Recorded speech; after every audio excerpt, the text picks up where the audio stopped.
ఆకాశవాణి ప్రాంతీయ వార్తలు చదువుతున్నది డివి సత్యనారాయణ.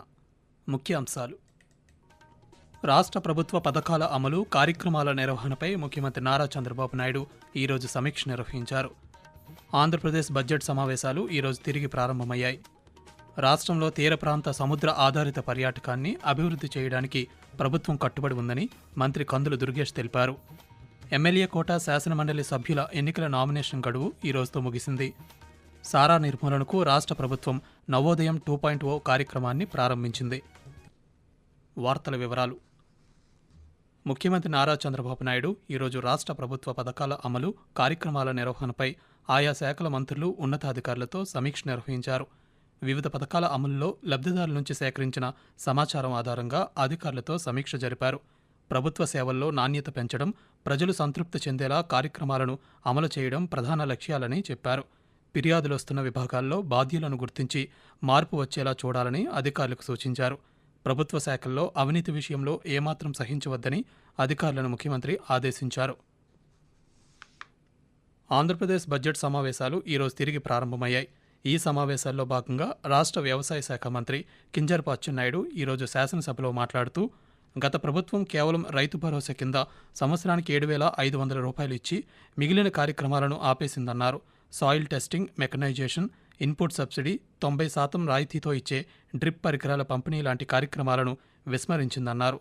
ఎన్నికల్లో ఇచ్చిన హామీ మేరకు అర్హత కలిగిన ప్రతి రైతుకి సంవత్సరానికి 20,000 రూపాయల ఆర్థిక సహాయం అందిస్తామని అచ్చెన్నాయుడు వెల్లడిస్తూ, అన్నదాత సుఖీభావ కింద కేంద్ర ప్రభుత్వం, రాష్ట్ర ప్రభుత్వం కలిసి 20,000 రూపాయలు రైతు పెట్టుబడి సాయం కింద అన్నదాత సుఖీభావలో ఇస్తామని చెప్పి స్పష్టంగా మాటించాం అధ్యక్ష. రేపు మేళంలో ఆ కార్యక్రమాన్ని అమలు చేయడానికి గౌరవ ముఖ్యమంత్రి గారు నిర్ణయం చేశారు. రాష్ట్రంలో తీర ప్రాంత సముద్ర ఆధారిత పర్యాటకాన్ని అభివృద్ధి చేయడానికి ప్రభుత్వం కట్టుబడి ఉందని పర్యాటక, సాంస్కృతిక శాఖ మంత్రి కందుల దుర్గేష్ అన్నారు. ఈరోజు అసెంబ్లీలో మంత్రి మాట్లాడుతూ, ప్రభుత్వం అందుకు అవసరమైన వనరులను గుర్తించిందని స్పష్టం చేశారు. బీచ్లు, cruising boating, fishing, surfing, paddle boating, water adventure sports అభివృద్ధిపై దృష్టి సారించిందని తెలిపారు. టూరిజం పాలసీ 2024-29కి ముఖ్యమంత్రి నారా చంద్రబాబు నాయుడు ప్రాధాన్యతనిస్తున్నారని పేర్కొన్నారు.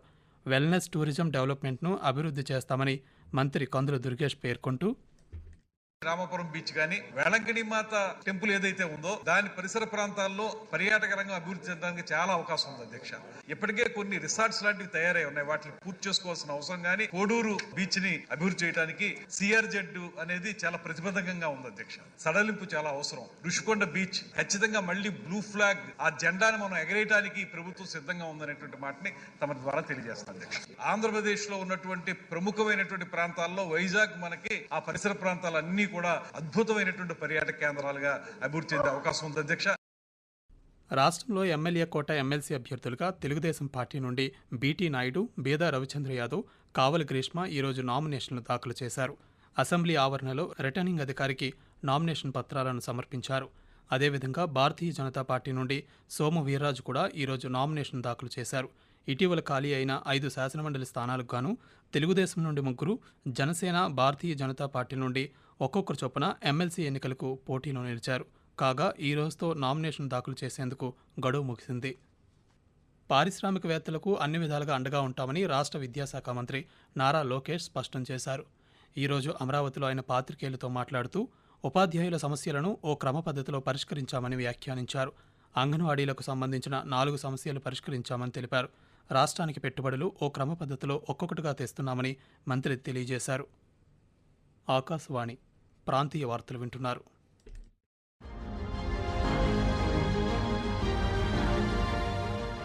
Animation, cinema, gaming, comics, advertising వంటి సృజనాత్మక రంగాలలో యువత నైపుణ్యాలను అంతర్జాతీయ వేదికపై నిలిపేందుకు రూపొందించిన world audio visual entertainment summit waves సదస్సు ముంబై వేదికగా మే 1వ తేదీ నుంచి ప్రారంభం కానుంది. దీనిపై మరింత సమాచారం కోసం wavesindia.org వెబ్సైట్ ను సందర్శించండి. రాష్ట్రంలో సారా నిర్మూలనకు ప్రభుత్వం నవోదయం 2.0 కార్యక్రమాన్ని ప్రారంభించిందని నంద్యాల జిల్లా కలెక్టర్ రాజకుమారి అన్నారు. ప్రజల నుండి ఫిర్యాదుల స్వీకరణకు ముందు సారా నిర్మూలనకు తీసుకోవాల్సిన చర్యలపై సంబంధిత అధికారులతో కలెక్టర్ సమీక్షించారు. ఈ సందర్భంగా ఆమె మాట్లాడుతూ జిల్లాలో నాటుసారా అరికట్టేందుకు సంబంధిత శాఖల అధికారులతో కలిసి పనిచేయాలని సూచించారు. 19 గ్రామాల్లో నాటుసారా తయారీ కేంద్రాలను గుర్తించామన్నారు.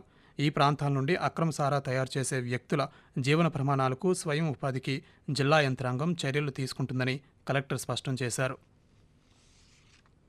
ఆంధ్రప్రదేశ్ బడ్జెట్ సమావేశాల సందర్భంగా శాసనసభ్యులకు ఈ నెల 18, 19, 20 తేదీల్లో క్రీడా పోటీలు, సాంస్కృతిక కార్యక్రమాలను పునరుద్ధరించడం పట్ల మంత్రి మండిపల్లి రాంప్రసాద్ రెడ్డి హర్షం వ్యక్తం చేశారు. క్రికెట్, వాలీబాల్, బ్యాడ్మింటన్ వంటి పోటీలతో పాటు మహిళా శాసనసభ్యులకు badminton, throwball, tennikoit, tug of war మొదలగు పోటీలను నిర్వహిస్తున్నారు. సాంస్కృతిక కార్యక్రమాల్లో భాగంగా పాటలు, నాటకాలు, నృత్య పోటీలలో అందరూ ఉత్సాహంగా పాల్గొనాలని మంత్రి కోరారు. 20వ తేదీన ముఖ్యమంత్రి నారా చంద్రబాబు నాయుడు ఆధ్వర్యంలో బహుమతి ప్రదానోత్సవం ఉంటుందని మంత్రి రాంప్రసాద్ రెడ్డి పేర్కొన్నారు. రాష్ట్రంలో ఎన్డీఏ కూటమి ప్రభుత్వం పెద్ద ఎత్తున సంక్షేమం, అభివృద్ధి కార్యక్రమాలను చేపడుతోందని జలవనరుల శాఖ మంత్రి నిమ్మల రామానాయుడు చెప్పారు.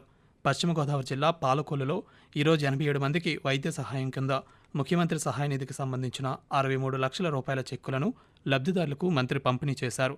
పేదల ఆరోగ్యానికి ప్రభుత్వం అధిక ప్రాధాన్యతనిస్తోందని ఈ సందర్భంగా మంత్రి నిమ్మల రామానాయుడు మాట్లాడుతూ తెలుగుదేశం, జనసేన, బీజేపీ ప్రభుత్వం అధికారంలోకి వచ్చిన తర్వాత ఎంత పెద్ద ఎత్తున ప్రజా సంక్షేమ అభివృద్ధి కార్యక్రమాలు చేస్తూ ఉన్నారో దానికి ఉదాహరణ ఈ రోజు మన పాలకొల్లు నియోజకవర్గంలో 86 మందికి 62,32,287 రూపాయలు ముఖ్యమంత్రి సహాయ నిధి నుంచి మీ అందరికీ కూడా చెక్కులు ఈ రోజు అందజేయడం జరుగుతుంది. పేదవారికి, మధ్యతరగతి వారికి కూడా వైద్యం అందించాలని ఆలోచనతో కూడా ఈ ప్రభుత్వం పనిచేస్తుందనే విషయాన్ని కూడా సందర్భంగా తెలియజేసుకుంటూ ప్రధానమంత్రి ఇంటర్న్షిప్ కార్యక్రమానికి ఈ నెల 21వ తేదీలోగా ఆన్లైన్లో దరఖాస్తు చేసుకోవాలని పశ్చిమ గోదావరి జిల్లా కార్మిక శాఖ అధికారి డాక్టర్ ఆకన లక్ష్మి కోరారు. భీమవరంలో కార్మిక శాఖ అధికారులతో ఈరోజు ఆమె మాట్లాడుతూ నిరుద్యోగ యువతకు ఉద్యోగ అవకాశాలు కల్పించే దిశగా కేంద్ర ప్రభుత్వం పీఎం ఇంటర్న్షిప్ పథకాన్ని ప్రవేశపెట్టడం జరిగిందన్నారు. దీనిలో భాగంగా యువతలో నైపుణ్యాభివృద్ధిని పెంపొందించడం జరుగుతుందన్నారు. అగ్రశ్రేణి కంపెనీల్లో ఈ పథకం ద్వారా యువతకు ఇంటర్న్షిప్ అవకాశాలు కలగనున్నాయన్నారు.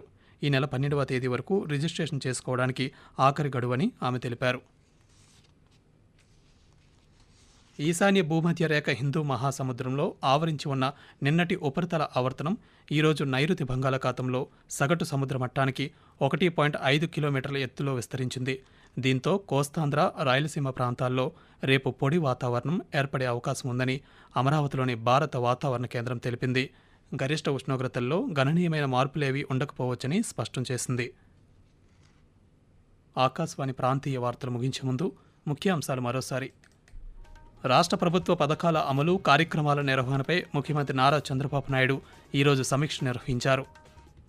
ఆంధ్రప్రదేశ్ బడ్జెట్ సమావేశాలు ఈరోజు తిరిగి ప్రారంభమయ్యాయి. రాష్ట్రంలో తీర ప్రాంత సముద్ర ఆధారిత పర్యాటకాన్ని అభివృద్ధి చేయడానికి ప్రభుత్వం కట్టుబడి ఉందని మంత్రి కందుల దుర్గేష్ తెలిపారు. ఎమ్మెల్యే కోట, శాసనమండలి సభ్యుల ఎన్నికల నామినేషన్ గడువు ఈ రోజుతో ముగిసింది. సారా నిర్మూలనకు రాష్ట్ర ప్రభుత్వం నవోదయం 2.0 కార్యక్రమాన్ని ప్రారంభించింది. ప్రాంతీయ వార్తలు ఇంతటితో సమాప్తం. తిరిగి 8:30 జాతీయ వార్తలు వింటారు.